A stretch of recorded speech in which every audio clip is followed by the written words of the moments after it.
내 인생의 주역 2 북토크를 시작하도록 하겠습니다. 네, 안녕하세요. 저는 오늘 사회를 맡은 서주희입니다. 반갑습니다. 북권 북토크 사상 가장 많은 저자분들이 출연을 하신 것 같은데요. 무려 9번이나 출연을 해주셨습니다. 시작하기 전에 먼저 간략하게 자기소개를 해주시면 좋을 것 같아서 지금 마이크가 영주쌤 앞에 계신 것 같아서 거기서부터 먼저 반갑습니다. 저는 남산강학원 글공방나루에서 공부하는 문성환이라고 하고요. 자칭 양명빠입니다. 주역 공부를 어떻게 이제 인연이 돼서 공부하다 보니 이렇게 훌륭한 도반들과 함께 내 인생의 주역 2 이런 자리까지 같이 오게 됐습니다. 만나서 반갑습니다. 안녕하세요. 저도 남산강학원 글공방나루에서 공부하고 있는 김자입니다. 저는 자칭 주역바라고 부르고 있어요. 근데 그렇게 된 이유가 이 책을 쓰면서 공부를 진하게 해서 이렇게 된 거거든요. 그러니까 여러분들도 책을 만약에 쓰실 기회가 있으시면 그거가 사랑에 빠질 것이라고 예상을 하시면 좋겠다는 말씀을 드리고 싶습니다. 네, 반갑습니다. 네, 안녕하세요. 저는 글공방나루에서 공부하고 있는 고영주라고 합니다. 반갑습니다. 저는 정규직이고요. 네, 회사 생활을 하고 있습니다. 주역 공부는 21년도에 나루에서 공부를 시작하면서 처음 이제 본격적으로 공부를 하기 시작했고 지금까지도 이제 주역 공부를 이어가고 있는 중입니다. 그래서 어떻게 하다 보니 이렇게 읽고 쓰는 것을 하다가 보니까 이렇게 되게 또 감사하게도 이렇게 책으로 나오게 돼서 너무 감사한 마음 갖고 살고 있습니다. 반갑습니다. 저는 가미당 상경스쿨 멤버로 공부하고 있는 송형진이라고 합니다. 저는 오늘 내일 하는 직장이고요. 일단은 저도 주역 공부는 책을 펼쳐본 건 2016년부터 책을 펼쳐봤는데 공부를 시작한 거는 이제 64개를 이제 외워서 쓴 순간 그때부터 한번 공부를 시작했다 이런 생각이 들고 그래서 주역 공부를 중심으로 해서 동양 버전도 보고 푼다면 또 서양 버전도 보고 그러면서 그런 재미를 느끼면서 살고 있는 사람으로 살고 있는데 앞으로도 쭉 그렇게 살기를 바라고 있습니다. 감사합니다. 네, 저는 가미당에서 공부하고 있는 김희진입니다. 올해는 감기 공부를 하는 화요대중지성 담임을 맡고 있고요. 거기서 토스토이 공부를 또 하고 있습니다. 관심 가는 공부 영역은 많지만 이렇게 꾸준히 공부의 바탕을 이루어주는 거는 이렇게 주역 공부였던 것 같아요. 그래서 꾸준히 하고 글을 쓰고 이렇게 많은 도반들과 연결돼서 이 자리에 이렇게 있을 수 있게 돼서 감사하게 생각합니다. 네, 안녕하세요. 가미당에서 공부하고 있는 성승현입니다. 이번에 이제 북토크 하고 약간 이제 준비한다 막 이러니까 진짜 이렇게 같이 글 썼던 순간들 그리고 이제 또 이렇게 준비하면서 같이 앉을 막 자리를 이렇게 구성하고 이러는데 진짜 이런 과정들을 함께 했구나 이런 생각이 들어서 좀 감회가 새롭기도 했는데 주역의 힘이기도 하고 그리고 이제 함께한 도반들의 힘을 좀 느끼는 그런 자리인 것 같습니다. 네, 반갑습니다. 네, 저도 이제 가미당에서 공부하고 그때부터 계속 이제 주역을 접해서 알고 모르고 어쨌든 붙들고 왔는데 저는 주역이 참 재밌었어요. 뭐가 재밌었냐면 일단은 점서잖아요. 그러니까 무슨 이렇게 건수 있을 때 재미 삼아 내지는 놀이 삼아 이렇게 점쳐보고 같이 얘기 나누고 이러는 게 주역을 진짜 가깝게 하더라고요. 그리고 신기하고 재밌었고 그래서 그런 거로 지금까지 그때 이후로 주역은 계속 이렇게 끈을 가지고 때로는 진하게 때로는 조금 더 한 발 물러서 이렇게 계속 접속해 오고 있는 안혜숙입니다. 안녕하세요. 저도 가미당에서 공부하고 있는 이경아입니다. 저는 자칭은 토마스 모토빠인데 아무도 알아주지 않아요. 혼자만 감동하고 저도 한참 외로웠습니다. 이 주역은 저희 부모님이 되게 좋아하셨어요. 아버지가 이렇게 치매랑 파킨슨이 와가지고 이렇게 말을 잘 안 하시더라고요.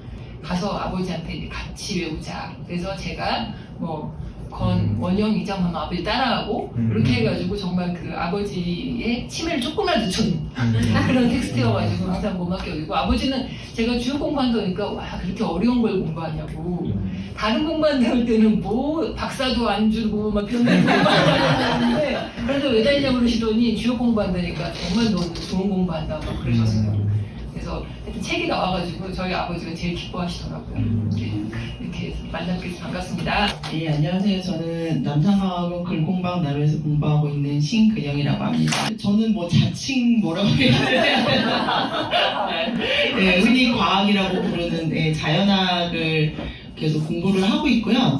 그 남산과학원의 일종의 자회사로서의 글공방 나루가 시작하고 자리를 잡는 데까지 주역이 계속 같이 했던 것 같아요. 주역 강의랑 글쓰기를 통해서 글공방 나루가 시작을 했거든요. 그래서 저희가 이제 조금 자리를 잡고 우리식의 공부들을 만들어 나가는 이때에 또 내 인생의 주역 2도 같이 나와서 저희가 활동에 있어서도 그런 의미가 있는 것 같아서 굉장히 기쁩니다. 네, 만나서 반갑습니다. 네, 그 저자분들의 자기소개를 들어봤는데요. 그 쌤들이 사전에 저한테 그 각자 쓰신 글 중에 한 편을 이제 보내주셨어요. 그래서 이제 제가 그 글을 읽고 좀 궁금한 점을 이제 각자 질문을 하나씩 드리려고 하는데 제가 읽으면서 왜 이 글을 고르셨을까, 어떤 이야기를 하고 싶으신 걸까 또 좀 궁금해서 그 이야기도 조금 같이 해주시면 좋을 것 같습니다. 그러면 먼저 문쌤께 질문을 드리려고 하는데요. 문쌤이 이제 그 책 GPT와 그 어리석음에 대한 이야기를 해주셨어요. 근데 제가 이제 거기에서 되게 인상이 깊었던 게 그 주역에서는 그 어리석음이라는 게 스승이 어리석은 자를 이렇게 찾아가는 거라고 하더라고요. 그러니까 어리석은 자가 스승을 찾아가는 게 아니고 아니요. 책이 다 읽었는데 어리석은 자가 스승을 찾아가는 거다라는 얘기를 해주셨는데 근데 이게 스승을 찾는다는 게 이게 스스로 스승이 되는 거이기도 하다라는 얘기를 해주셔가지고 왜 이게 스스로 스승이 되는 게 이 자신의 어리석음을 깨는 것이다 라고 얘기를 한 건지가 궁금하더라고요. 그 몸깨라는 게 이제 몸매하다, 이제 그 몸이거든요. 배움과 깨달음에 대한 이야기를 담고 있는 괴이기도 하고, 주역은 이제 64개의 괴가 있다는 정도는 우리가 다 알잖아요. 근데 이제 앞에 2개가 천과 지, 하늘과 땅인데, 그 연주자에 따라서는 하늘과 땅은 64개 중에서 뒤에 나오는 이제 천지 만물을 다 이끄는 하나의 상징적이고 기호적인 것들이고, 실제로 이제 인간사나 우주는 그 뒤에 있는 62개라고도 얘기를 하거든요. 그러면 이제 시작되는 게 수레둔, 산수몽 이렇게 시작이 되는 건데, 수레둔은 대지에서 막 싹이 튀어나오는 처음, 그 천지가 처음 열릴 때 막 그 땅을 뚫고 나오려고 하는 그 막막함과 어려움 같은 거라면, 몸은 바로 그 다음 차제가 뭐냐라고 했을 때의 주역은 어리석음, 배움, 이제 이 과제를 우리에게 주는 거예요. 순서상으로 대충 그런 식으로 돼 있거든요.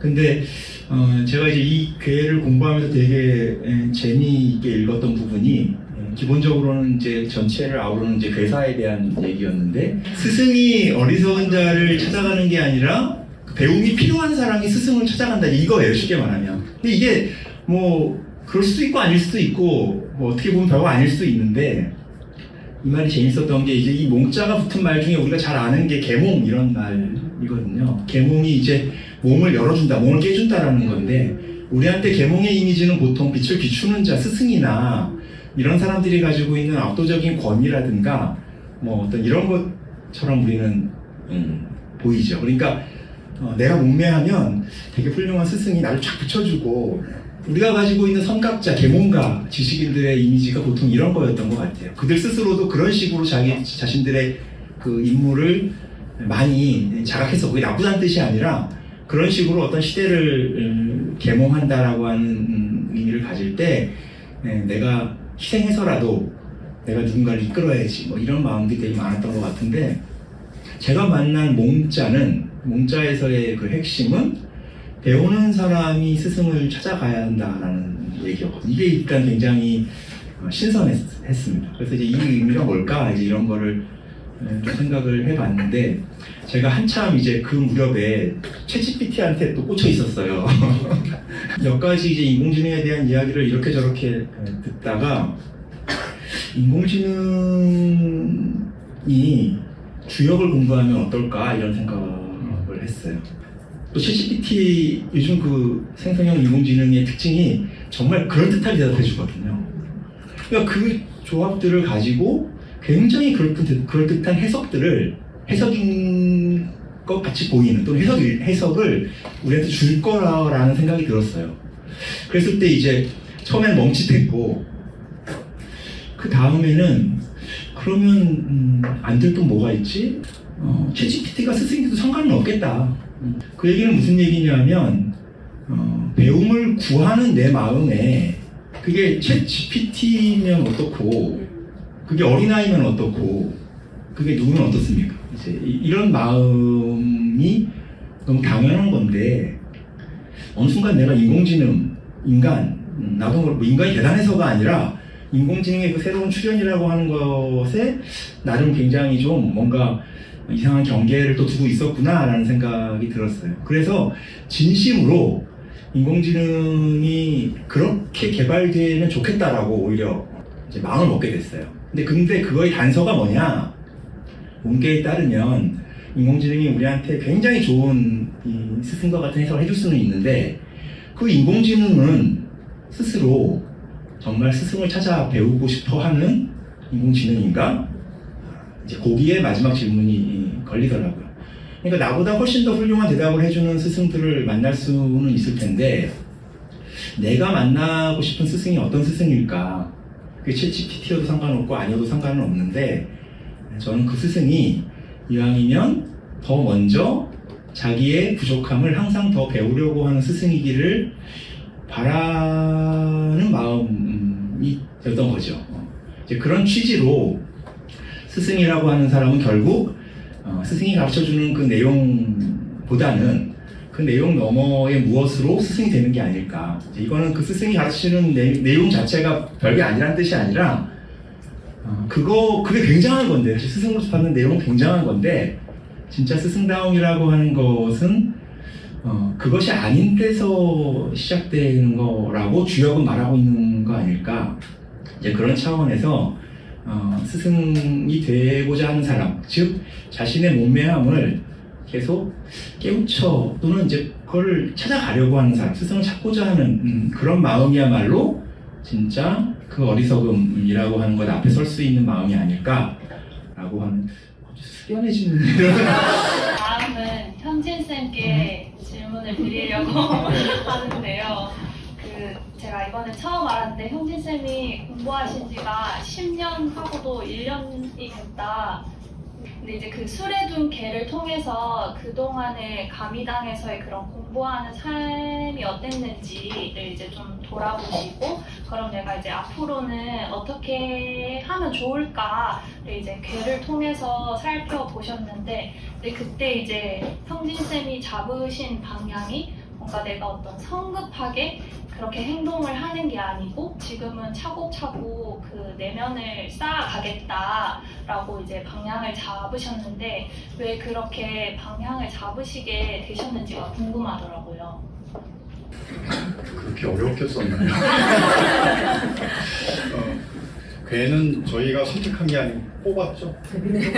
제비뽑기에서 선택한 게 아닙니다. 일단 참고로 선택한 게 아니고 선택을 당한 거죠. 선택을 당했고 다만 이제 괴는 이제 선택을 당했고 효만 저희가 선택을 했죠. 수레둔괴를 이제 쓰다 보니 수레둔괴를 처음에 쓴 내용은 지금 책에 있는 내용이 아니고 다른 내용을 썼어요. 다른 내용을 썼는데 저기 출판사 쪽에서 주제가 공부다. 공부니 이거 다시 써라. 그래서 다시 써가지고 가장 최근에 쓴 글이 됐어요. 그래서 이제 10+1이 맞고요. 그래서 2024년 초에 쓴 글이고 오래 숙련된 글이 아니고 급하게 쓴 글 중에 하나.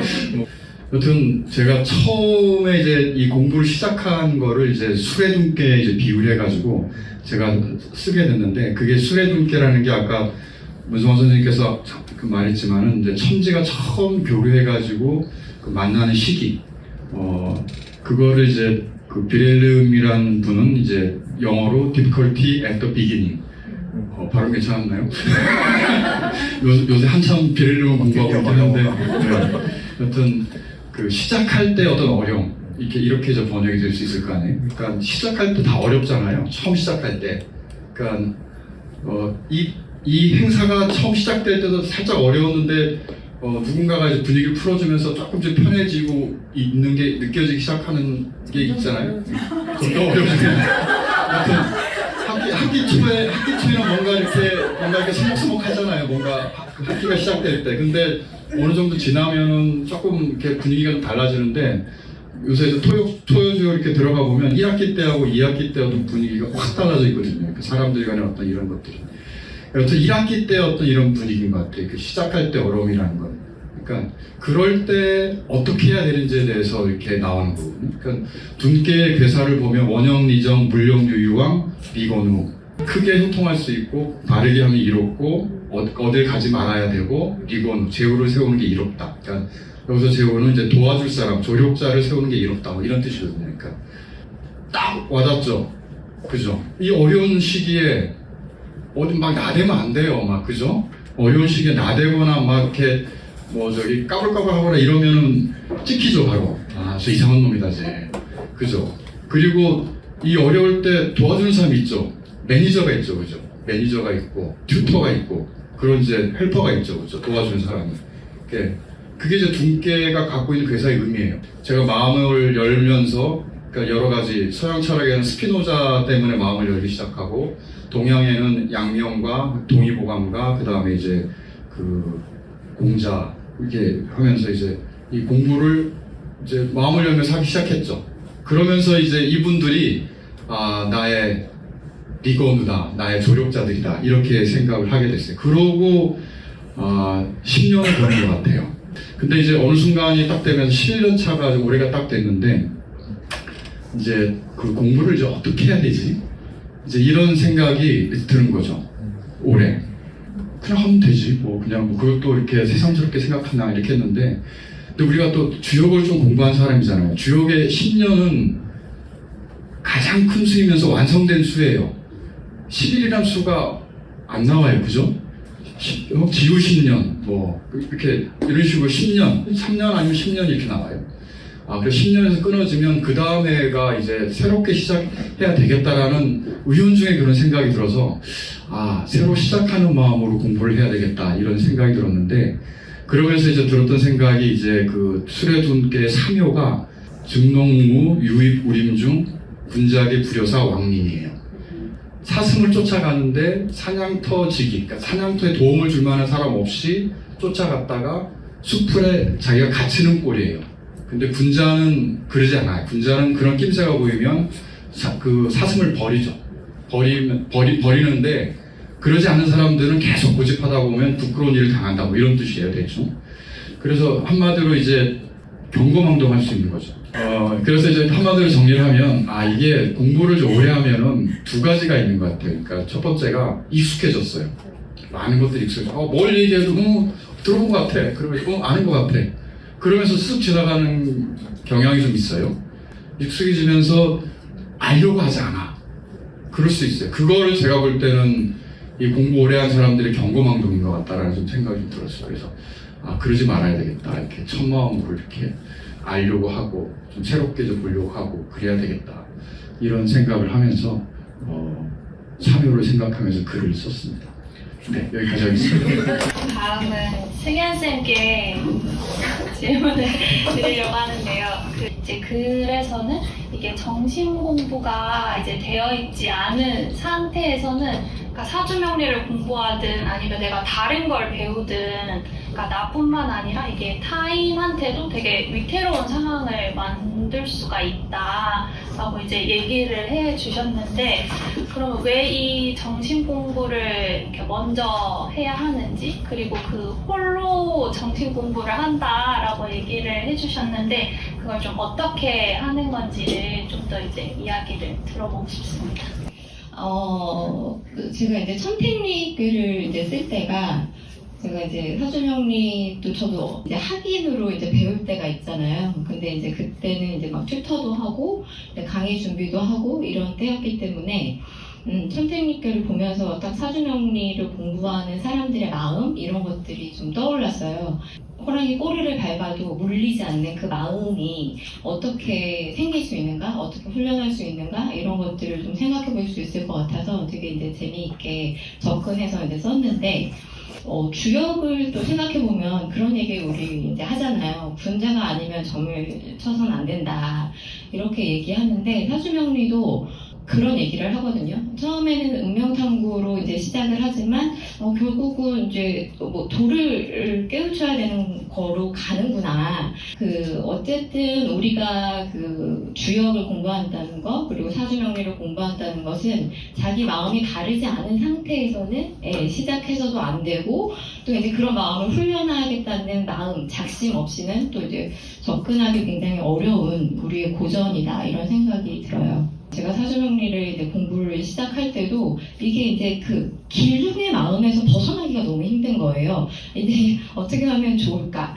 어떻게 하면 나한테 이로울까? 이런 마음들에서 벗어나기가 굉장히 어려웠는데 제가 이제 뭐 튜터를 하고 뭐 이렇게 하면서도 이제 공부하시는 선생님들을 뵈니까 또 선생님들도 이제 마찬가지인 거예요. 그래서 이제 그 당시에 우리가 이것을 좀 새롭게 볼 수 있는 시각을 마련해야겠다라고 생각해서 인문학 텍스트를 같이 읽으면서 새로운 접근을 이제 좀 유도하려고 이제 노력을 좀 했고 그게 이제 또 생각보다 괜찮았던 그런 경험이 있어요.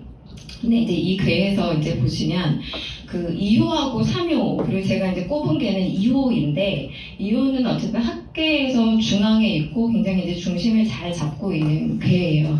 그리고 이제 3호는 학계에서 가장 위에 있는 효잖아요. 그러다 보니 아직 전체적으로 봤을 때는 좀 미숙할 수 있는데 어쨌든 학계에서 가장 위에 있기 때문에 교만할 수 있고 오만할 수 있는 그런 이제 효라고 할 수 있어요. 저는 이제 사주명리 공부를 왜 해야 될까라고 생각했을 때 저한테 사주를 소개해 준 게 임꺽정의 갑바치라는 인물입니다.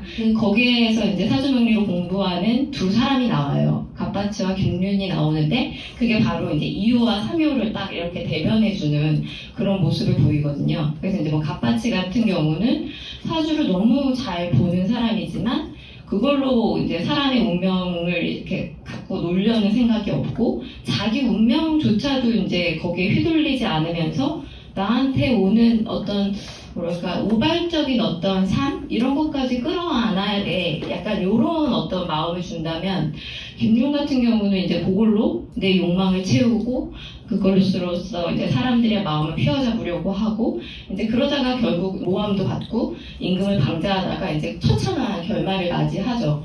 그래서 이 호랑이 꼴이라는 것이 결국은 이렇게 밟아도 갈 수 있는 마음이 있는 것이고 밟았다가 결국은 이제 호랑이한테 밟히는 그런 마음이 있다. 이렇게 좀 얘기를 해봤어요. 그래서 이제 그런 마음들을 이제 기르는데 이제 주희쌤이 이제 질문해 주신 것처럼 정신이라는 것이 굉장히 이제 중요하다고 그 포인트를 봤던 것이고 그 포인트에서 정신을 그러면 어떻게 기를 것인가라고 했을 때 거기에 리도탄탄, 유인, 정길 이렇게 나옵니다. 그래서 그 유인이라는 것이 결국 홀로 있는 그런 마음인데 그 홀로가 무엇일까 이렇게 생각했을 때 한 두 가지 정도로 좀 생각해 볼 수 있을 것 같아요.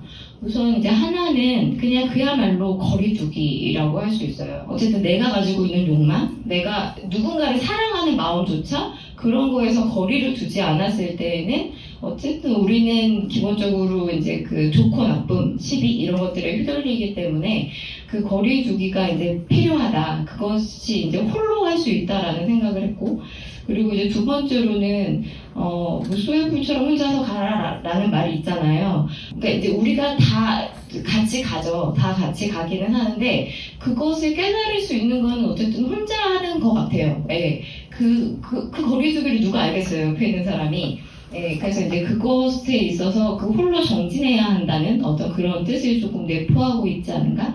이렇게 생각을 해서 이제 유인에 대한 얘기를 그때 해봤던 것이고, 이번에 어쨌든 글을 수정하면서 다시 볼 때는 그 갓바치가 걸어왔던 그 행로가 보이더라고요.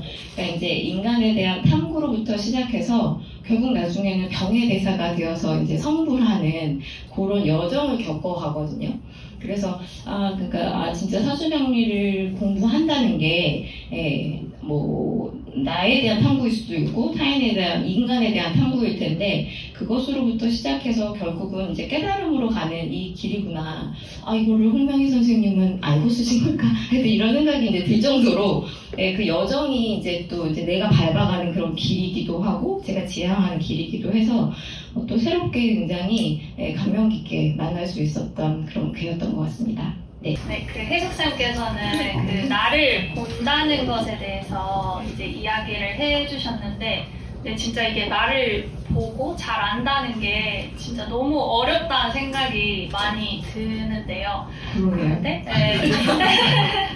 근데 이제 그 주역에서는 이게 나를 잘 볼 수 있으려면은 나를 가장 잘 드러낼 수 있어야 된다라는 걸 보고 제가 너무 놀랐는데 왜 이게 나를 잘 볼 수 있으려면은 오히려 나를 이렇게 더 잘 드러낼 수 있다라고 얘기를 하는지가 궁금하더라고요. 네.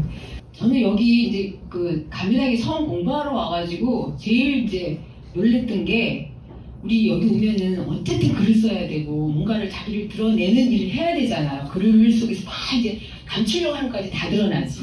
그래가지고 그런 걸 보면은 이제 아주 그냥 센 멘트들이 들어오죠. 그랬을 때 저는 저 자신에 대해서 제일 놀랬던 게 내가 그동안 내가 알고 있었던 나는 도대체 뭐야? 내가 또 세상에 대해서 생각했던 거는 도대체 제대로 알고 있는 게 이게 뭐야? 내가 뭘 알고 있었던 거지? 이런 정말 제대로 알고 본다는 게 뭔가 이런 생각이 굉장히 강렬하게 들었었어요. 그러면서 그때 오는 그 어떤 신선함이랄까? 이런 때로는 충격이기도 했고 그런 것들이 계속 공부의 장에서 이렇게 생동감 있게 내가 뭔가 공부를 할 수 있는 만나게 하는 그런 원동력이 했던 것 같은데 우리는 이 눈이 밖을 보고 있잖아요. 자기를 이렇게 못 보고. 그러니까 우리는 내 모습을 보려면 거울을 봐야 돼. 그러니까 이 상징적인 그게 참 있다는 생각이 들어요. 나를 본다는 게 내가 나를 잘 안다는 건 정말 어떻게 보면은 태어난 몸의 구조상으로도 힘든 걸 수 있겠다 이런 생각은 했는데 이 관자가 관찰할 때 그런 관자잖아요. 여기서 말하는 관은 이렇게 현상을 그냥 있는 그대로 보고 이제 이런 것도 우리가 힘든데 현상 이면의 것까지 통찰하는 관이더라고요. 그래서 제가 여기서 이제 공부하면서 지역도 이제 만났지만 또 이제 불교도 만나게 되고 하면서 이 진리는 다 통한다고 지역 공부하다 보면 이거는 뭔가 불교에서 얘기하는 거랑 뭔가 비슷해 뭐 이런 얘기도 이제 생각이 들기도 하고 이런데 특히 이 관자 같은 경우에는 그 명상에서 그 윗바사나를 관이라고 이렇게 해요. 그러니까 그 윗바사나 관이 뭐냐면 이 아주 진짜 이 있는 그대로를 이렇게 통찰하고 그걸 바라보면 관에서 지혜를 얻는 거, 현상의 이면을 꿰뚫는 거, 그거를 이제 부처님이 이제 그거를 이렇게 통찰을 하셔가지고 수행승들한테 이렇게 그거를 그 선정법을 알려주신 건데 여기에 관은 그거랑 통하는 느낌이 들었어요. 들으면서 이게 그냥 이렇게 보는 게 아니라 이 풍지관계에서도 밑에 풍지니까 위에 2개의 양효가 밑에 음효 4개로부터 이렇게 쭉 밀려 올라가가지고 뒤에 5효와 6효, 군주의 자리와 맨 위에 은퇴 자리에 있는 그 상효 2개가 양효인데 이 2효가 가장 잘 보고 대관이라고 해요. 넓게 보고 이렇게 할 수 있는 그 잘 보는 자로 나와요. 근데 잘 보는 자가 관하생, 자기가 스스로 자기를 성찰하고 자기를 보는 것. 근데 또 관기생이라는 또 밀표에서 나오거든요. 상명에서 나오거든요. 그거는 뭘까 비슷하게 이게 정의촌주역에서는 너무나 비슷하게 얘기하고 있어가지고 좀 헷갈렸는데 이게 이제 좀 자세히 글을 쓰면서 들여다 보니까 자기는 자기를 볼 수가 없어. 그러면 뭘 가지고 봐냐? 타인을 통해서 나를 봐야 되는. 그러니까 제가 여기 와서 전혀 나에 대해서 알지 못했던 진짜 어떤 무의식까지도 드러나는 글쓰기라든가 이런 걸 통해서 나를 다시 보게 되고 나를 또 잘못 알고 있었던 것들 이런 것도 알게 된 것도 내가 이 관계 속에 들어와서 알게 된 거잖아요. 나를 드러내 보임으로써 알게 된 거죠. 그래서 드러냄과 여기 관은 드러내는 것과 그 다음에 보는 것 이것이 그러니까 보는 것과 보이는 것이 뗄래야 뗄 수 없는 관계로 저는 읽히더라고요. 그래서 선생님들도 이제 여기서 공부하시고 이러면서 글도 쓰고 하면서 막 여러 가지가 막 작동이 되고 자의식도 작동이 되고 뭐 이런저런 마음들이 막 올라오는데 진짜 이 있는 그대로의 세상을 가장 잘 보신 분이 뭐 공자님이든 부처님이든 우리가 소위 말하는 깨달으신 분들이잖아요. 근데 그분들이 나는 이걸 드러내지 않을 거야. 나는 가리고 싶어. 이런 마음이 작동됐다면 그런 걸 제대로 볼 수 있었을까 이런 생각이 들면서 그런 데 대한 마음을 내려놓는 것 그거를 정말 그냥 흘러갈 뿐인 어떤 마음의 작용이라는 것 이걸 다시 생각하게 한 배이면서 아주 그 불교 공부와 더불어서 되게 이렇게 마음에 와닿아서 그 글을 쓰게 됐습니다. 네. 그 희진쌤 글 읽으면서 그 희진쌤 책 그 홍루몽이 어떻게 그 출간이 됐는지 그 과정을 좀 약간 엿볼 수 있었는데 근데 그 홍루몽이 이제 출간하기로 하고서 그 원고를 이제 수정할 때 끊임없이 이게 계속 고칠 게 보여가지고 되게 좀 조급하기도 하고 불안했다고 이제 얘기를 하셨는데 근데 그러면서 이제 주역을 통해서 이제 이 미완성이라는 거를 이제 다시 보게 되시면서 이게 미완성이라는 게 무조건 뭔가 부족하고 나쁜 게 아니라 오히려 이게 뭔가를 살리는 거구나 라고 얘기를 해주셔서 이게 미완성이 어떻게 이게 살리는 게 될까 그게 좀 궁금해서 그 이야기를 좀 해주시면 좋을 것 같습니다. 홍루몽 쓸 때 이제 그 과정으로 제가 화수미제 그 주역의 맨 마지막 궤 이야기를 썼어요. 근데 주역의 64궤의 63번째가 이제 수화기제라고 해서 이제 완성이다, 끝났다라고 하는 궤거든요. 근데 화수미제로 오면은 이제 그게 다 어그러지는 거예요. 그러면서 64궤가 마무리가 되거든요. 근데 그러면은 왜 마무리가 63에 있고 미완성이 64에 있는가 이제 그걸 가지고 제가 홍루몽에 글을 고치는 과정을 대입을 해서 썼습니다. 홍루몽 쓸 때 이제 오래 썼어요. 한 3년 걸쳐서 이걸 쓰고 저걸 쓰고 너무 힘들게 썼는데 그거를 이제 출판사 우리 고마우신 현경 대표께서 이제 만나자 그래서 이제 공수패 가서 만나서 책을 이제 내겠으니까 이렇게 저렇게 수정을 해라라고 하셔서 근데 그렇게 하겠다고 넙죽넙죽 막 언제까지 하실 수 있으시죠? 네 그럼요. 이렇게 하실 수 있으시죠? 그럼요. 이러면서 다 하겠다고 하고 온 거예요. 여기 깨봉으로. 근데 정말 구름 위를 걷는 것처럼 막 이렇게 책이 대단히 그러니까 이미 된 것처럼 하고 이제 깨봉이 왔죠. 사람들도 막 너무 축하를 해주고 된 것처럼 다 책이 나온 것처럼. 그러니까 그때 이미 이제 써놓은 원고가 많은 분량이 있고 그거를 수정만 하면 되니까 이렇게 하고 이제 수정을 시작한 거예요. 근데 수정을 하는데 딱 봤더니 이거 누가 쓴 글인가 싶을 정도로 너무 오래전에 쓴 글이라 손을 대기가 너무 엄두가 안 나고 그리고 이제 다시 쓰고 싶은데 다시 쓰자니 이 모든 글을 다시 쓰는 것도 좀 이제 시간상 부족 이제 안 되고 그래서 끙끙대면서 그 기간을 보냈었어요. 그리고 마감일은 다가오고 이제 이때 제가 최대한 글을 수정하고 이제 했었죠. 근데 화수미제의 맨 마지막 효가 술을 마시는 거예요. 미완성의 끝이죠. 사실 이제 384의 맨 마지막 효인데 미완성의 극단에 다다랐을 때 이렇게 뭐죠? 그러니까 술을 먹고 이렇게 편안하게 있는 거예요. 취하지 않으면, 그러니까 그 머리 꼭대기까지 젖지 않으면 이제 무구다, 허물이 없다 이런 말이 있어요. 근데 만약에 젖으면 이제 뭐 안 된다라고 하는데 그러면은 이게 언제 우리가 술을 먹고 이제 취하지 않을 수 있는가? 분명히 이제 안 좋은 상황이라는 것이고 이 미완성을 받아들이기 좀 힘든 상황일 수 있지만 그것이 어떤 이게 이치라는 것을 알고 그것을 편안하게 받아들여라라고 저는 이제 이해를 하게 됐어요.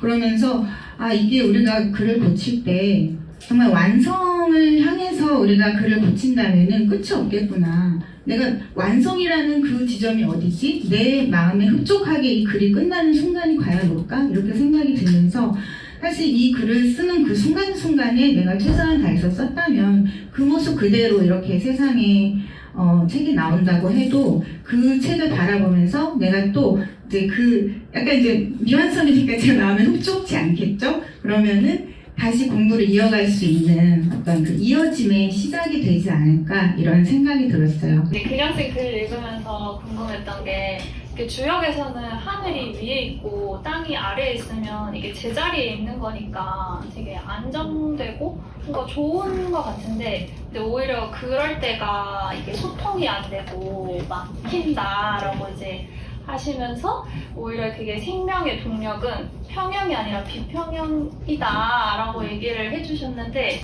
이게 왜 생명의 동력을 이렇게 비평형이라고 얘기를 하는지가 궁금하더라고요. 네. 제가 쓴 거는 이제 지금 말한 대로 주역에서 이제 되게 유명한 괴 중에 하나가 이제 그 지천태, 천지비라고 하는 이 두 가지의 괴인데요. 제가 이제 그 천지비를 고른 이유는 여기도 썼지만 그 괴사가 비지비인이라고 해서 사람이 아닙니다. 라는 거예요. 그걸 읽는데 완전 빵 터졌어요. 그래서 예전에 개콘에 그 갸루상이 나와가지고 사람이 아닙니다 막 이랬던 거 있잖아요. 그러니까 공부는 항상 웃긴 것만 기억에 남거든요. 그런 의미에서 오늘 부토크는 기억이 안 남지 않을까. 되는데 이 빗개라고 하는 게 이제 막히다라는 의미예요. 그러니까 방금 말씀드렸던 그 쌍에서 앞에 있는 지천태는 모든 것이 통하는 꾀라면 천지 빗개는 막힘의 꾀거든요. 이게 주역 전체를 되게 잘 보여주는 꾀이기도 한 것 같아요. 그러니까 주역이라는 게 제목에도 나와 있지만 주나라의 역이잖아요. 역이라는 게 뭐냐면 주나라에서는 자연을 역으로 봤다는 거예요. 역이 뭐냐면 변화라고 부르는 거죠. 그 변화에 의해서 끊임없이 흘러가고 있는 걸 자연이라고 봤다는 건데 그래서 주역을 공부하는 동안 제가 되게 재밌게 그리고 봤었던 그 전체적인 내용은 뭐였냐면 바로 이 변화와 흐름 그 자체가 가장 중요하다. 라는 거였거든요. 이 말은 뭐냐면 이제 주역을 공부하다 보면 이제 흉하다, 길하다, 점을 치면 가장 관심이 있죠. 이득이냐, 일이냐. 그 다음에 이게 나한테 길한 것인가, 좋은 것인가, 나쁜 것인가 이런 거를 하게 되는데 그럴 때 우리가 이제 보통 접근하게 되는 게 되게 도덕적인 접근이거든요. 내가 선한가, 악한가, 좋은 짓을 하는가, 나쁜 짓을 하는가 막 이런 거를 따라서 길과 흉이 나눠진다고 생각을 하는데 주역은 그런 선악이 먼저 있지도 않고 그 자체를 가지고 길함과 흉함을 따지지 않는다는 거죠. 이 말은 바꿔서 뭐냐면 좋은 일이라고 할지라도 그것이 계속된다면 거기에는 변화와 흐름이 없기 때문에 흉하다는 괴로 나오게 되고 반면에 악하다라고 하는 것이 자연의 어긋남이라든지 아니면 굉장히 자연스럽지 않은 부자연스러운 일이 아니라 그것 또한 자연이라고 얘기하는 그래서 한 번 좋고 한 번 나쁘고 이렇게 흘러가면 그 자체가 이제 주역의 입장에서는 이 우주의 이치이기도 하고 삶의 이치이기도 하고 윤리이기도 하고 이렇게 이제 다가오게 되는 것 같아요. 그 천지 빗개는 위에 하늘이 있고 방금 이제 주희쌤이 말하신 것처럼 위에 하늘이 있고 아래 땅이 있다. 이렇게 얘기하면 우리가 생각하기에는 제자리를 찾았으니까 안정성이 있을 것 같지만 안정적이면 뭐 우리가 쉽게 생각할 수 있는 것처럼 이게 운동성이 일어나지가 않죠. 그렇죠? 이 운동성이 일어나지 않는다는 건 뭐냐면 운동한다는 것 자체가 무언가 타자가 있고 그 타자와의 관계성과 그 타자를 통한 어떤 겪음 내가 뭔가를 겪어나간다라고 하는 게 있는 건데 그것이 일어나지 않는 거죠. 자기 자리에 있기 때문에 이거를 이제 자기동일성이 굉장히 있다라고 얘기를 하는데 하늘은 하늘로서의 자기동일성만 가지고 있고 땅은 땅으로서의 자기동일성만 가지고 있는 것 이게 이제 빗개가 되는 거죠. 그래서 이 반대가 되는 지천태개가 서로가 이렇게 섞여 들어가는 이런 개가 되는 것 같거든요. 빗개라고 하는 것은 그 과학으로 말하면 평형 상태인 거죠. 평형 상태. 근데 이렇게 평형 상태가 되면은 서로가 섞여 들거나 만날 일이 없다. 반면에 비평형 상태가 돼야 얘네들이 서로 만난다 라고 하는 게 기본적인 원리로 얘기를 하는 거거든요. 근데 이게 재밌는 게 우리는 보통 그 전에 이제 얘기를 해보면 우리가 보통 세포 같은 걸 얘기하면 세포가 안과 밖에 쉽게 좀 말하면 농도가 다르거든요. 그래서 농도가 달라서 세포 안에 있는 것과 밖에 있는 것이 계속 왔다 갔다 해요. 왔다 갔다.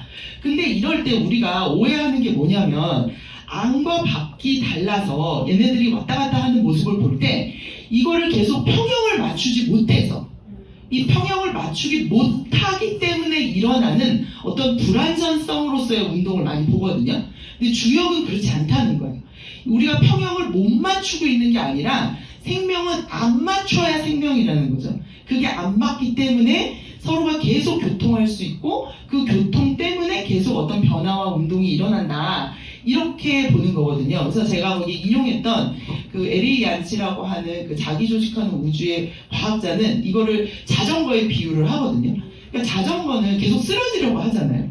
그렇기 때문에 우리가 계속 발을 밟아서 앞으로 나아갈 수 있다. 이런 것처럼 우리도 계속 쓰러지고 있는 이 생명, 계속 어긋나고 이렇게 자기 자리에서 계속 비껴나가고 이런 모습들이 부정적인 활동이 아니라 오히려 끊임없이 이렇게 운동을 일으키는 거고 그 대표적인 게 뭐냐면 우리의 들숨과 날숨이다. 우리가 계속 들숨과 날숨을 쉬는 것 자체가 자기를 내보내고 타자를 받아들이는 이 활동인 것처럼 이 호흡 활동 자체가 비평형의 대표적인 어떤 모습이라고 할 수 있을 것 같아서요. 그런 의미에서 저한테 이제 그 사람이 아닌 빛계에 대한 내용을 쓰게 된 것 같습니다. 네, 강아쌤 이제 아까 자기소개할 때도 아버지 얘기를 잠깐 해주셨는데 그 글에서도 이제 아버지 얘기가 나오더라고요. 그러니까 아버지 형제들끼리 아마 돈 문제로 되게 원수지간처럼 진짜 관계가 너무 안 좋았는데 그때 이제 사촌 언니가 그 내가 이 아버지 때 이 관계를 좀 개선을 해보겠다는 이제 마음을 가지고 이제 경아쌤 아버지도 이렇게 직접 돌보시고 하시면서 실제로 그 아버지들끼리 관계도 많이 개선이 되고 좋아지셨다고 했는데 그런 마음이 있어도 막상 현실에서 하면 진짜 쉽지 않았을 것 같은데 어쨌든 경아쌤이 그거를 옆에서 지켜보시고 또 같이 겪으시면서 좀 어떠셨는지 궁금합니다. 그 산풍고개를 섰는데 산풍고가 이제 산이 있고 밑에 바람이 불어가지고 뭐 두 가지로 표현될 수 있는데 바람이 막 산을 이제 부니까 산에 있던 것들이 다 떨어져가지고 널브러져 썩어가는 모습이기도 하고 또 아니면 이렇게 바람이 휘몰아치면 산을 한 바퀴 막 삐져오니까 그렇듯이 사람의 마음을 독려해서 오래된 문제를 풀게 하는 그런 교회이기도 한데요. 그래서 이제 아버지 때 있었던 문제를 푸는 교회예요. 부패를 척결한다든지 이 산풍 고자 고자가 보면은 벌레충자의 그릇 명자거든요. 그릇에 벌레가 되게 많이 생긴 거예요. 쌀 같은 게 오래 놔두면 쌀벌레 생기잖아요. 그런 것처럼 어떤 문제가 오래되면은 이제 거기가 그냥 아주 그냥 곰고 이렇게 되는 거죠. 그런 게인데요. 주역의 글쓰기가 너무 재밌는 게 저희도 아까 이제 제비뽑기를 해가지고 딱 정해진 거잖아요. 근데 어떻게 쓰려면 또 다 써져요. 이게 우리 주변에 다 일어나는 일들이더라고요. 그래서 덕분에 이제 저도 이 산풍복귀를 뽑아가지고 그때 이제 아버지를 생각하게 된 거예요. 이제 형제들끼리 되게 사이가 이제 안 좋으셨어요. 처음엔 되게 좋았는데 아버지 사형제 중에 저희 아버지가 이제 막내신데 하여튼 뭐 제일 큰 형이 돌아가시고 나서 이제 큰 형의 아들, 그러니까 장손이죠. 장손한테 뭔가를 다 줘야 된다는 게 저희 아버지 이제 입장이시고, 두 형들은 이제 그래도 이제 또 각자 또 이렇게 나눠 가져야 된다는 입장도 있으셨고, 근데 이제 그런 걸 표현하는 데 있어서 저희 아버지가 또 이제 화가 나니까 말이 또 좀 거칠게 나가고, 그래서 형들이 또 마음이 상하고 막 이렇게 해가지고 한 20년 넘은 문제예요. 이걸 어떻게 풀어야 될지를 모르겠더라고요. 그래서 그냥 포기를 했어요. 그냥 아버지 때는 알아서 하시고 우리가 잘 지내자 라고 그러고 있는데, 이제 아버지가 나이가 드시고 이제 파킨슨이랑 치매 증상이 오기 시작하니까 제가 걱정이 되는 거예요. 아버지가 이 형들하고 문제를 못 풀고 돌아가시면 어떡하지? 이거는 아버지랑 풀고 가셔야 되는데 이런 걱정이 이제 돼가지고, 근데 이제 그 셋째, 저희 아버지 넷째인데 셋째 이제 그 집에 셋째 큰아버지는 돌아가셨어요. 그 와중에 못 풀고. 근데 이제 셋째 큰아버지의 딸이 그 사촌 언니가 대전에서 이제 약국을 하고 있었는데, 그 언니가 이제 작은아버지의 증상을 잘 해주는 한방병원이 있다. 와서 한 달간 입원을 시켜가지고 초기니까 잘 잡아보자 이러는 거예요. 작은 아버지 말고 또 작은 어머니까지 같이 입원하면 좋다. 거기에 재활을 해주는 데니까. 그래서 이제 그 두 분을 같이 입원을 시켜드렸는데 대전이니까 저희 형제는 대부분 서울에 사니까 잘 갈 수가 없잖아요. 근데 언니는 대전에 이제 사니까 매일 들리는 거예요. 아침에 가고 저녁에 퇴근할 때 또 가고. 그리고 어른들이 또 오래 병원에 안 계시려고 그래요. 맨날 집에 가신다고 그러고. 그리고 병원 밥이 맛없다고 그러고. 그래서 언니가 매일 뭘 해가지고 가서 해드리고. 그래서 그걸 이제 보면서 근데 언니가 그러는 거 언니도 약사고 이 파킨슨 증세를 너무 많이 본 거예요. 그래서 이럴 때는 이렇게 해야 된다 그래서 저는 저희 형제들은 좀 스트레스가 받았어요. 아니 너무 과잉으로 뭘 해야 되는 거 아니야? 좀 이렇게 아픈 걸 좀 지켜볼 수도 있지 뭐 이랬는데 언니는 이제 지금 이게 필요하고 이거 필요하고 막 너무너무 뭘 많이 아니까 이제 하는 거여서 제가 뽑은 게 사묘였는데 그 이제 제가 공부를 한 게 간부지고 아버지의 일을 푸는데 소유회 무대구예요. 약간의 후회는 있는데 큰 허물은 없다. 언니가 이제 그거 일을 하는 걸 볼 때 언니도 이제 후회가 막심했을 거예요. 내가 왜 작은 아버지를 여기까지 모셔가지고 작은 아버지, 작은 어머니를 아침 저녁으로 내가 이걸 왜 하고 있나. 그리고 자식들이라고 있는 애들이 손을 놓고 있고 저희는 가봤자 주말에만 가니까 언니 내색을 안 하고 이제 그 모든 걸 언니가 다 떠맡았어요. 그래서 언니가 아침 저녁 이렇게 한 거예요. 근데 언니는 이제 그 급성 백혈병이 와가지고 골수 이식을 받아서 살아났어요. 예, 그러니까 그때 이제 언니가 병원에 누워있을 때 자기가 사람만 나게 해주면 이제 자기 동생의 골수로 이식을 했거든요. 사람만 나게 해주면 자기가 물질과 마음을 다 이렇게 나누겠다라고 약속을 한 거예요. 근데 그 과정을 보면서 형부가 또 그게 또 감동을 해가지고 둘 다 뭐 교회를 안 다닌 것 같은데 형부가 그러다 목회자의 길을 가요. 그래서 이제 언니가 낫고 나서 하여튼 근데 언니가 그런 마음으로 이제 해서 근데 병원에 누워있으면서 가족이 화목하지 못해서 반목하진 않아야 되는데 그게 계속 마음에 걸렸대요. 그리고 자기 아버지가 이걸 못 풀고 간 게. 그래서 이제 나와서 작은 아버지한테 이제 하기 시작한 거죠. 근데 저희 아버지도 저희가 말을 하면은 운동하라 그러면 꼼짝 안 하시는데 사촌 조카가 근데 또 저희 아버지가 조카들 되게 예뻐하셔가지고 조카가 와서 아침 저녁을 들리고 맛있는 거 사오고 막 그러니까 운동하라는 거 다 하고 약도 안 드시려고 했는데 안 막 드시고 이런 걸 보면서 아버지가 되게 풀어지신 거예요. 그 형에 대한 마음이 돌아가신 형에 대한 마음이. 그래서 내가 네 아버지한테 이렇게 소리를 질렀던 거는 그때 나도 감정이 상해서였다 말면서 그냥 이렇게 이제 기억이 아주 이제 점점 흐려지고 있었는데 그런 이야기를 하시더라고요. 근데 거기서 이제 저는 그것도 감동받는데 아버지가 정말 안 풀릴 줄 알았던 둘째 형한테 전화를 하게 됐어요. 그쪽에서 놀랬죠. 그러면서 아 형님 이제 이러면서 애가 이제 좀 그때 감정이 많이 격해서 미안했다. 그런 일을 하니까 완전히 언니를 통해서 이게 이제 다 해결이 된 거예요. 그래서 그때 이 언니의 이 마음이 뭘까. 그래서 언니도 이제 여기 나왔지만 할 때 후회는 있었는데 우리가 어떤 일을 할 때 후회가 있을까봐 안 하기도 하고 또 하기도 하고 뭐 이렇잖아요. 근데 후회라는 건 내가 무슨 일을 주관하다 보면 분명히 후회가 생기죠. 내가 이걸 왜 했을까. 근데 언니는 이제 이 사묘의 자리에 있었는데 양묘고 또 풍이니까 공손함의 이제 극치죠. 그러니까 가장 공손한 자리, 공손한 마음으로 자기 신념대로 밀고 나간 거예요. 근데 이게 그냥 올바르게만 한다고 해서 해결될 문제도 아니고 또 너무 관대하면 아예 문제를 못 풀잖아요. 근데 언니는 이제 적절하게 자기가 공손하면서 계속 마음을 낮춰가면서 계속 헌신을 했어요. 근데 이렇게 누군가가 한 사람이 소신을 가지고 헌신을 하면서 이제 겸손하게 이렇게 밀고 가면 해결이 되는구나. 이제 이런 스토리가 있어가지고 그걸 보면서 제가 이제 감동을 받아서 이렇게 썼습니다. 줄자쌤은 천하동의계입니다. 개를 먼저 인쇄하겠습니다. 그 이제 연구실이 항상 이렇게 열려 있는데 코로나 때 이게 잠시 닫힌 적이 있었는데요. 근데 그때 이제 줄자쌤이 뭔가 이제 그때 외부 쌤들의 출입이 잠시 이렇게 닫혔었는데 그럼에도 뭔가 계속 이 연구실에 오시려고 하는 이 외부쌤들에 대해서 어떤 미움 감정이 올라왔다라고 얘기를 하시면서 왜 그럴까 하고 보니까 내가 다시 또 이 코로나에 걸리면 어떡하나 하는 그런 걱정도 있으셨고 또 뭔가 지금의 상태를 내가 좀 유지하고 싶을 때 나도 모르게 어떤 이 외부를 이렇게 적으로 이렇게 생각을 하게 된다라고 얘기를 하셨는데 그러면서 지금은 내가 어떨 때 그러면 이 울타리를 치게 되는지 조금은 이제 알게 된 것 같다라고 하셨는데 지금은 좀 그런 마음들이 좀 어떠신지 뭔가 올라오시면 어떻게 좀 하시는지 궁금합니다. 이 천하동인이라고 하는 괴가 이제 그때를 우리가 만난다는 게 무엇이냐라고 생각했을 때 동인이라고 하는 게 이제 저 글도 쓰긴 했지만 제가 이제 그 글을 쓰면서 그 전에 공부할 땐 잘 못 느꼈는데 글을 쓰면서 느꼈던 게 그거였거든요. 아 동인하면 우리 다 같은 친구니까 잘 지내자 이렇게 오해를 하고 있었던 걸 글을 쓰면서 알았어요. 근데 동인은 무엇이냐 하면은 함께 가자 이런 뜻인데 그래서 괴사 자체도 동인우야 하라고 하거든요. 근데 그 야라는 게 전혀 낯선 이들, 저 들판에 그 누구와도 함께 가자. 이게 이제 동인의 때라고 말을 해요. 근데 그 함께 간다고 했을 때 그럼 우리 일상에서 그게 무엇이냐라고 했을 때 제가 보기엔 우리 마음속에서 나는 나랑 너무 다른 사람과 함께 가고 싶어지는 마음이 일어나는데 이거나 아니면 그래야만 해야 하는 때가 아닐까라는 생각이 들었어요.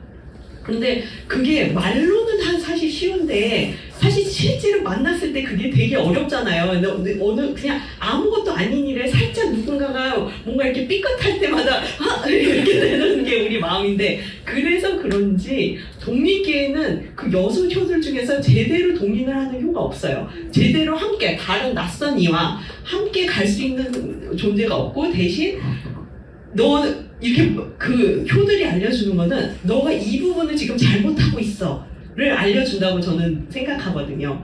근데 그랬을 때 이제 제가 왜 동인계랑 이제 우리 연구실이랑 이렇게 연결됐냐 하면은 우리 그 공동체 이렇게 작은 공동체 우리가 크게 보면 우리 국가도 공동체고 세계도 공동체인데 사실 국가랑 저기 세계로 봤을 때는 딱히 이렇게 실제적으로 느껴지지가 않잖아요. 그냥 되게 추상적이고 함께 하자라고 했을 때 세계 평화 그러면 그래 세계 평화 좋지 그러고 그냥 말잖아요. 그랬을 때 못 느낀 거를 저는 우리가 이 공동체 안에 있기 때문에 그 동인에 대해서 더 생각해 볼 수 있다는 느낌이 들더라고요. 근데 그 동인을 우리가 이 안에서 또 함께 공부를 하고 있고 함께 늘 가고 있고 그렇기 때문에 함께 해야 되는 마음을 늘 내야 되는 거고 그리고 늘 그런 때에 속해 있는 거인데 그럼에도 그 와중에 되게 걸리적거리는 게 되게 많다고 생각이 됐어요. 근데 이제 그때 저 같은 경우는 코로나 때 그 전에까지 너무 좋던 똑같은 분 그 전에는 이분 똑같은 분인데 왜 그러면 이렇게 갑자기 이 울타리를 치우면서 야가 아닌 저분이 갑자기 미운 사람이 되었을까라는 게 이제 처음에 거기서 질문을 시작했는데 알고 보니까 나는 내가 내 거를 유지시키고 싶어서 그렇구나 라는 생각이 들더라고요. 근데 이게 제가 이제 2효를 갖고 썼는데 그건 동인 우종 린이거든요. 근데 종이라는 게 이제 우리 종갓집 할 때 그 종자인데 그러니까 같은 존재끼리만 우리 함께 가자.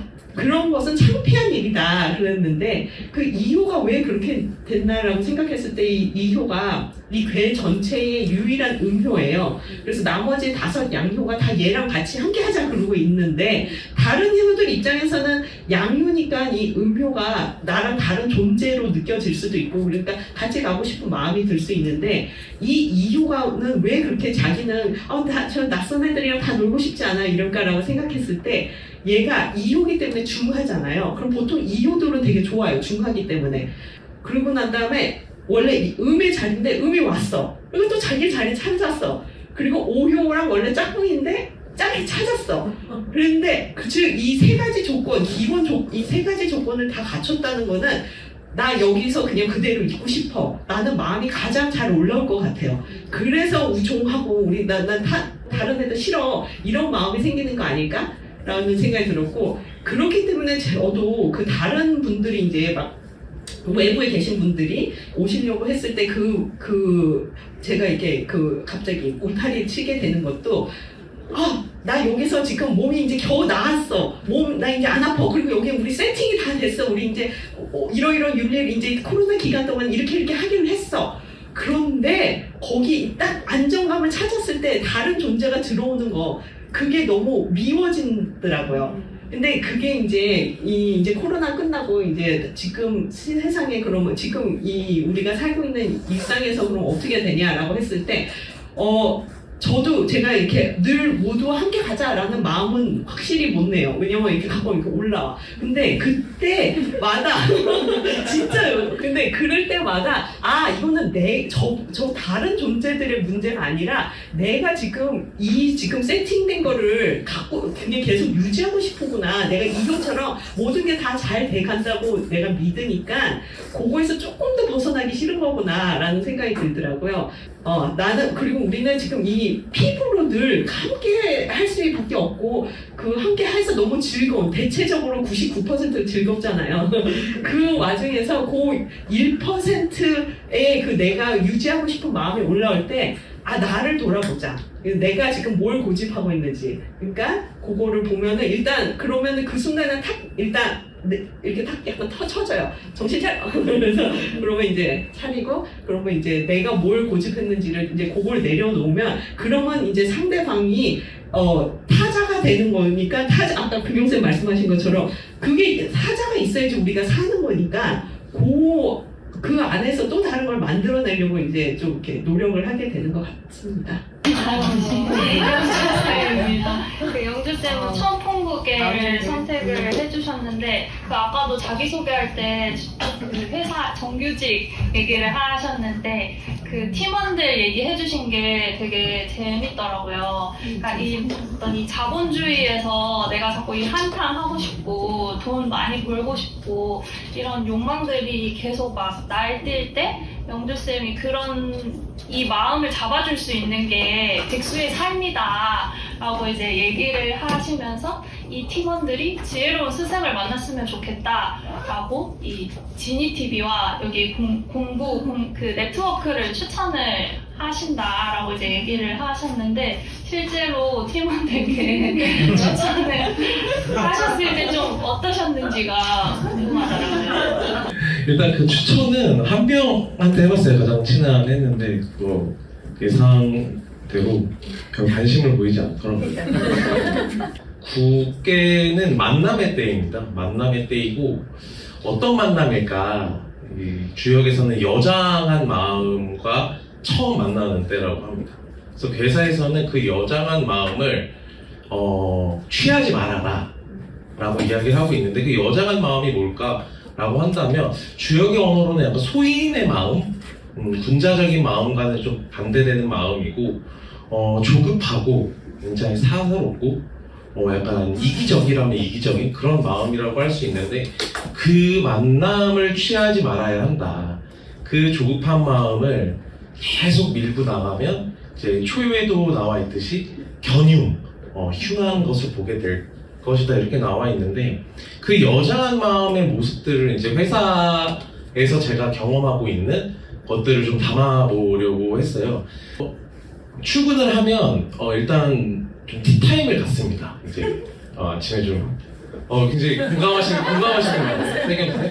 그 동료들이, 그리고 나이 또래가 저랑 비슷해요. 한 2030이에요. 이뤄서 옹기종기 모여서 서로 커피 한 잔씩 하면서 이야기를 하는데, 99% 주제가 다 자기의 어떤 투기나 어떤 그런 자산 현황을 서로 공유를 그렇게 하더라고요. 근데 되게 재밌는 건 이익을 보면 서로 공유하지 않아요. 근데 손해를 보면 자기 손해봤다고 자기한테 그렇게 막 하고, 그럼 저는 그럼 너무 재밌어서 이렇게 들어주고 하는데, 문제는 뭐냐면 이게 뭐 좋다 나쁘다를 떠나서 일상에 집중하기가 너무 힘든구나, 저 여장한 마음이. 왜 그럴까 봤더니, 이익이 많이 나면 손해를 볼까봐 늘 불안해하고, 손해를 보면 허탈해서 일에 집중을 못해요. 그러니까 저 사이클은 도대체 뭐지? 늘 궁금했어요. 하지 않는 저로서는. 그래서 그런 이야기들을 담아보려고 했고, 이제 그럼으로써 문제가 되는 건 뭐냐면, 이제 저희 회사가 좀 약간 보수적인 회사입니다. 그래서 상사들이 이제 예전에 이제 금융위기나 IMF 이런 것들을 진짜 정말 이 신체적인 힘으로 이겨낸 선배들이에요. 그러니까 그 선배들이 보기에는 일에 집중 못하는 이 지금 2030을 좋게 볼 리가 없잖아요. 그러니까 늘 뭔가 2030은 기성세대를 배제하게 되고, 기성세대도 늘 2030에게 다가가지 않고, 늘 뭔가 거리가 이렇게 멀어지고 있구나 라는 걸 좀 써보고 싶었고, 그럼 도대체 이 여장한 마음을 어떻게 잡아야 되지? 이 마음을? 그게 이제 초유가 맨 처음에 이야기를 하고 있는 개우금리라고 하는 아주 단단하고 그 고동목이라고 하는 그런 말뚝 같은 걸로 이렇게 단단하게 잡아야 한다라고 이야기를 하고 있는데, 저는 그 개우금리를 사실 주제로는 이제 백리토크로 썼습니다. 그리고 작게는 이제 백리토크라는 지니TV에 있는 그 이제 유튜브 채널을 제가 너무너무 좋아했었고, 그걸 이제 보면서 이제 느낀 것들을 이제 서술하고 싶었고, 크게는 이제 제가 깨봉에서 사실 공부를 이제 저도 2012년에 와서 했지만 뭔가 공부가 제 일상에 이렇게 중심이 된 거는 얼마 되지 않았어요. 그 전에는 이제 공부를 하고 있으면서도 저도 막 여장한 마음을 막 쓰고 그렇게 다녔었거든요. 그런 와중에 이제 제가 느꼈던 개우금리를 서술하고자 했었고, 그 금리가 도대체 나한테 무엇이고 그거를 이 친구들한테 어떻게 소개를 해주고 싶었을까? 라고 했을 때 이제 백리토크에 나온 선생님들의 어떤 그런 이제 뭐랄까요, 선생님들의 2030 리즈 시절 이런 것들을 좀 이야기를 하고 싶었습니다. 제가 사실 백리토크를 지금도 봅니다. 지금은 사실 여장한 마음 때문에 보는 건 아니고요. 이제 공부를 하면서 뭔가 막힌 지점이 있거나 이러면 이제 가끔씩 이제 열어서 막 이제 다시 보기도 하는데, 그때 이제 선생님들은 2030이셨을 거 아니에요. 그때 제가 놀랐던 건 지금 우리가 쓰는 어떤 언어나 신체적인 부분이라든지 너무 다른 거예요. 그러니까 지금은 뭔가 이렇게 눈앞에 놓여있는 어떤 이런 시대가 이렇게 깔아놓은 함정이라고 해야 하나요? 그런 것들이 뭔가 그냥 체념하거나 순종하거나 그냥 순응하면서 사는데, 뭔가 선생님들의 백리토크를 보면서 느꼈던 거, 굉장히 저항하는 그런 이 힘들을 느꼈어요. 그거를 느끼면서 굉장히 제 스스로에도 너무나 많은 그런 좀 이 여장한 마음을 잡아주는 그런 금리가 되었었고, 그래서 뭔가 지금 사실 2030에게 가장 필요한 건 물론 공부라는 어떤 큰 틀을 추천하고 그걸 이제 흘러가게끔 하고 싶기도 하지만, 우리를 약간 긴장시키고 약간 거칠게 말하면 두렵게 하는 그런 존재가 사실 딱히 없구나. 스승을 좀 한 명쯤은 좀 마음속에 품고 살면 어떤 이 여장한 마음을 좀 자제하거나 좀 이렇게 좀 누그러뜨릴 수 있지 않을까, 이제 그런 거를 좀 이제 이야기를 하고 싶어서 이 국계를 골랐고 써보았습니다. 질문이 있으신 분 있을까요? 근데 궁금한 거. 수영쌤 네. 처음 이제 이렇게 우리들 포토크에 반대되는데 이렇게 듣다가 보니까 저는 주역 자체 괴에 대한 해석 이거보다는 본인이 놓인 상황을 해석할 수 있는 어떤 도구 이런 식으로 주역을 많이 보시는 것 같더라고요. 하여튼 발방면에 혜쌤이 불교 말씀 불교를 해주시고 여러 가지 이야기를 해가지고 아주 즐거웠습니다. 개인적으로. 이상입니다. 네, 콘서트는 여기서 마치도록 하겠습니다.